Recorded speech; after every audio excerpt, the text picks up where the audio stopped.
a fairly large pot of chili, but I don't know if I'm going to do all of this all at once. I've got over 7 pounds of lean ground beef. I have my instant pot ready with some dry pinto beans, washed and ready to be cooked. And the secret to making chili that you're going to can up is that you do not start with canned beans because they're already soft, and when you can them they're going to get softer again. So it's best to start off with your beans a little bit on the firm side. Okay, so you're not going to actually make the chili as though you're going to eat it that day. You're going to make it just so it's slightly undercooked, and that way when you can it up it will continue to cook. Okay, and I'll try to come up with the quantities when I'm done, but I tend not to naturally just say this much of that or that much of the other, but I'll try to keep tabs on it and give you quantities when I'm done. Okay, so right now I'm going to peel 3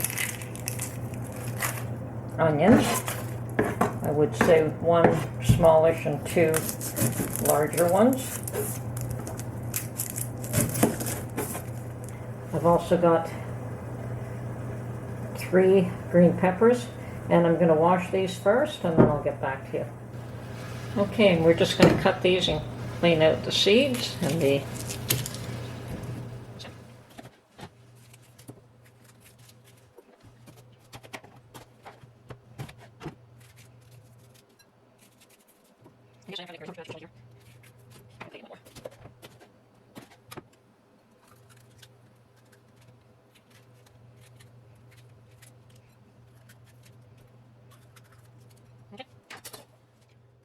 and now I'm just going to use my little onion dicer to cut up these onions.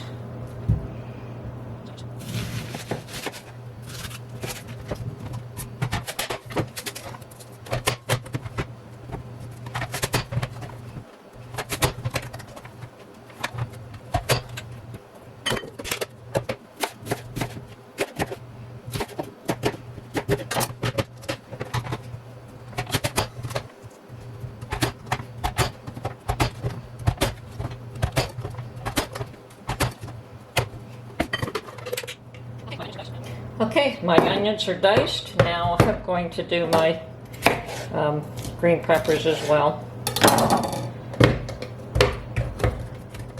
See how this works here? Don't know how this will work. Better than onions. Okay, how about pull these? I'll better slice it on that. Okay.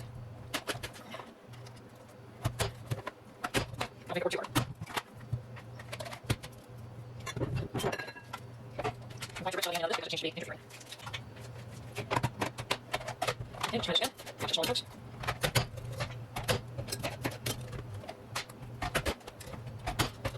Okay, I'll give you this as well.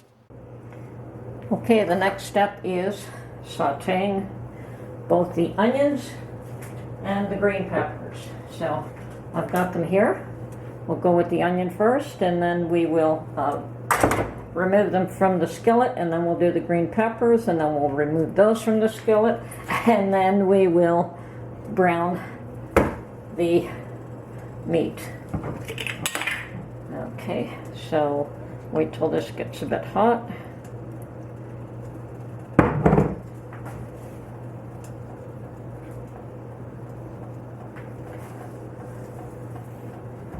So as I said, I do have over 7 pounds of lean ground beef. I've got 3 onions and I've got 3 green peppers. And I am doing all kinds of both pinto beans and kidney beans. So I'm just cooking them up, mostly cooking them up, and then we will put everything together in a very large pot, or possibly 2. I think it'll be more like 2 pots. So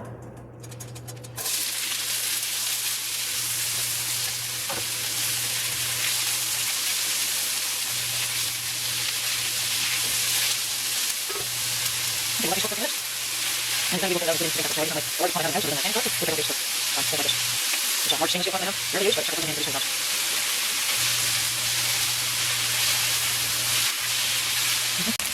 Okay, the onions have just started to brown, and I think that it is time to pull them out right now. So I'm going to put them into this very large pot that I have here.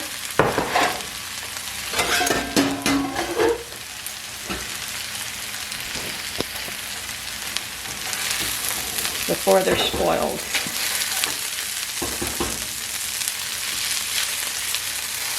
Now this skillet is a little heavy for me to lift, so doing the best I can here. As a matter of fact, I chipped my stove trying to lift this thing one day.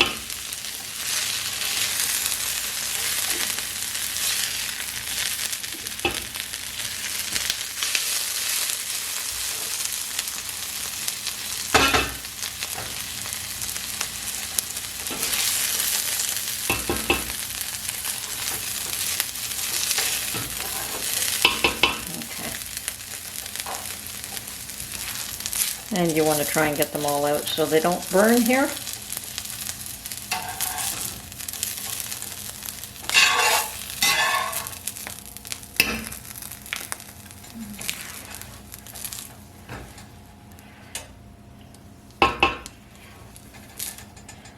Okay, good enough.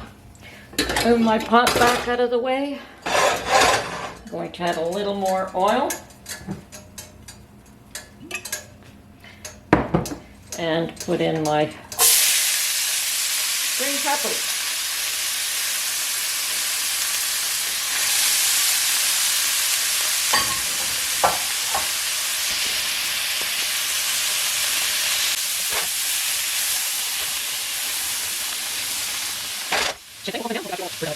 Okay, they're cooking nicely, and meanwhile my pinto beans are in my Instapot, and when they're done I will pull them out and put in some red kidney beans. So we're going to have a mixture of beans. Now you can put either one or the other. I think having a mixture of both probably gives you a little bit nicer flavor. Okay, and I'm going to just sprinkle a little bit of salt on these green peppers. We'll just be adding a little bit of salt here and there on the meat as we go along. And these are cooking up quite nicely now too, but give them another few minutes.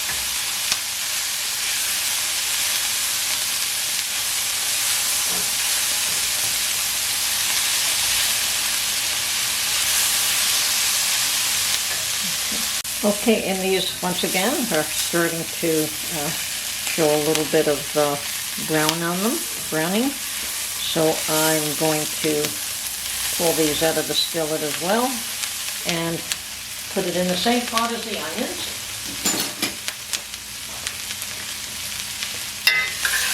See if I can do this a little more efficiently.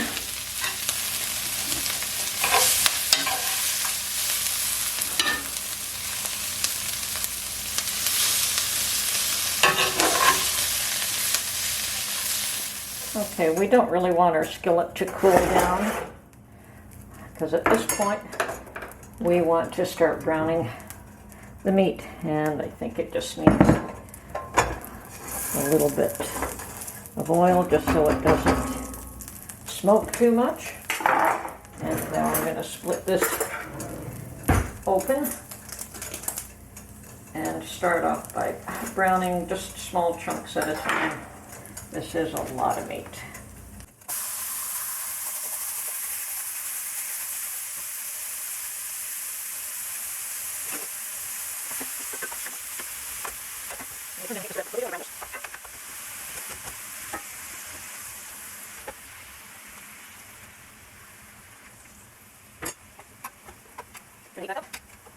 Just start to some of it, which is good. Even though this is lean beef. Okay. Oh my goodness, big jump.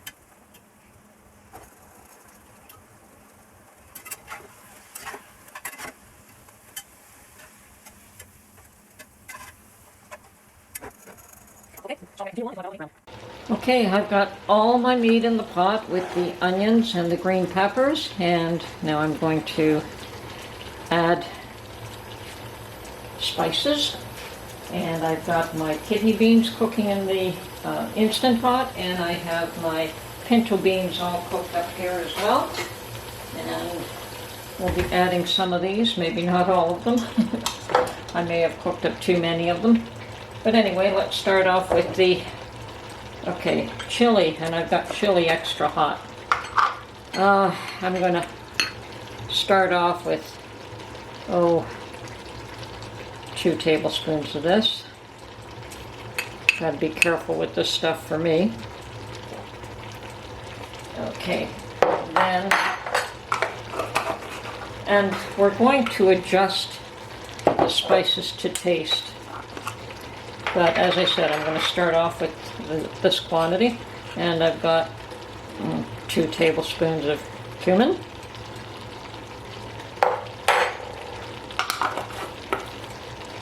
I'm going to add 1 tablespoon of cayenne pepper.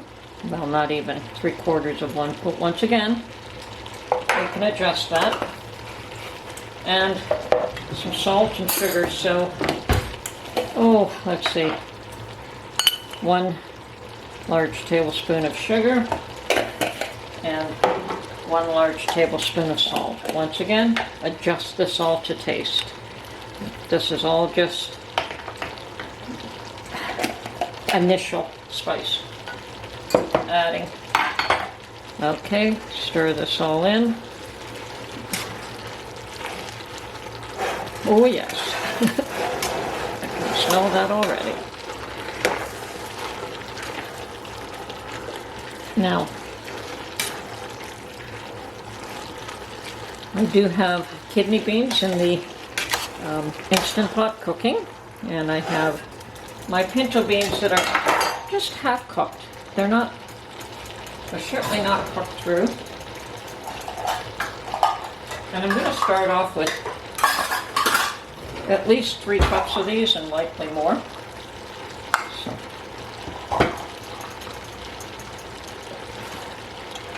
No, actually more than 3 cups. Okay, so that's my 3. I think closer to 6.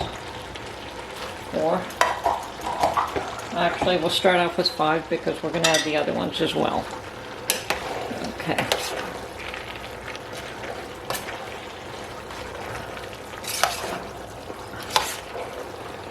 Now, we do want to cook this up a little bit because these beans are certainly not cooked through.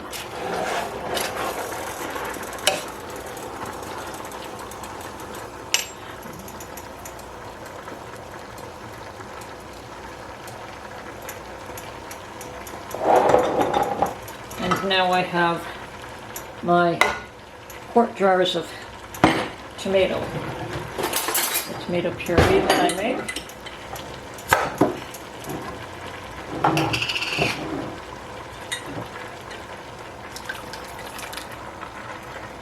So there's 1.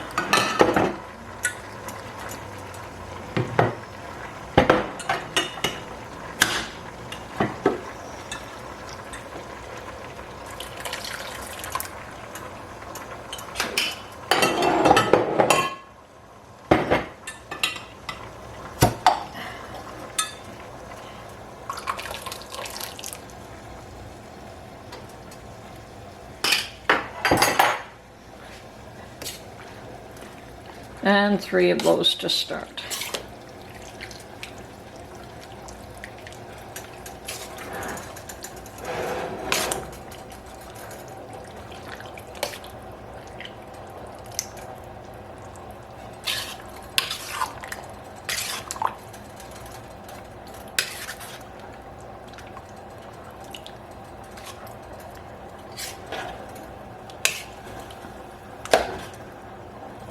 Now I'm going to have to turn this down and just let it simmer, otherwise the bottom will burn.